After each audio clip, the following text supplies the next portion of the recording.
Hi குட்டீஸ்! நம்ம முட்டை அட்டையில இப்போ ஒரு அழகான ஒரு கிராஃப்ட் செய்ய போறோம். இது செய்றதுக்கு முட்டை அட்டையில இருக்க அந்த கப்பு மாரி இருக்க பகுதிய தனித்தனியா பிரிச்சு எடுத்துக்க போறோம். அது மேல இருக்க பகுதியும் கட் பண்ணிட்டு, இத மாரி எடுத்துக்க போறோம். இது மாரி எடுத்துட்டு, கவனமா, மெதுவா 6 பாகமா அத வந்து நம்ம கட் பண்ணணும். இத கட் பண்றப்போ மெதுவா, கவனமா கட் பண்ணணும். கட் பண்ணிட்டு, இதழ்கள் போல இருக்கிறதுக்கு அந்த 6 பாகத்தையும் வளைவா கட் பண்ணிக்கணும்.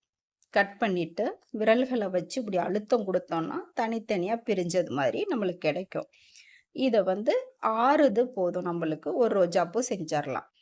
இத நடுவுல இருக்கிற மொட்டு மாரி இருக்க பகுதிக்கு இப்படி சுருட்டுன மாதிரி சுருட்டிட்டு, ஃபெவிகால் வச்சு ஒட்டிக்கணும். இதழ்கள் சுருண்ட மாரி இருக்கதுக்கு பென்சில வச்சு அப்படி அழுத்தம் குடுத்துக்கணும். குடுத்துட்டு, ஒண்ணுக்குள்ள ஒண்ணா அத வந்து நம்ம வச்சு ஃபெவிகால் வச்சு ஒட்டிட்டோம் அப்படின்னா, இது மாதிரி ரோஜாப்பூ கிடைச்சிரும். இது மாரி சென்டர்ல அ ஃபெவிகால் தடவிட்டு, அது மேல அத வச்சோம். அப்படியே ஒண்ணு மேல ஒண்ணா 6 இதையும் நம்ம வச்சுக்கிட்டே வந்தோம் அப்படின்னா, அழகான ஒரு ரோஜாப்பூ கிடைச்சிரும். ரொம்ப கவனமா, மெதுவா செய்யணும். இதழ்கள் விரிஞ்ச மாரி இருக்கதுக்கு, அத மெதுவா விரல்கள குடுத்து அத வந்து எடுத்து விடணும். இத அப்படியே வச்சுக்கலாம். இல்லன்னா கலரும் நம்ம குடுத்து நல்லா கலர்ஃபுல்லா பண்ணலாம்.